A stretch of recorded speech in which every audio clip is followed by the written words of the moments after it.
உதாரணமா சொல்லணும் நம்மளோட நட்பத்தான் நம்மள மாதிரி சிகரம் இல்ல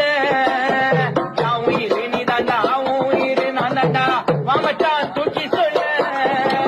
தோல் கொடுப்பா தோழனே சொன்னாங்கடா பழமொழி எந்த மயில சொன்னாலும் தோல் கொடுப்பா தோழனு சொன்னாங்கடா பழமொழி எந்த மொழியில சொன்னாலும் விஜயராஜ் நண்பனுக்குன்னு தனி வழி அடுத்த ஜென்ம நம்ம பிறக்கணும்டா அடுத்த ஜென்ம நம்ம பிறக்கணும்டா நீ நானும் நண்பனாவே இருக்கணும்டா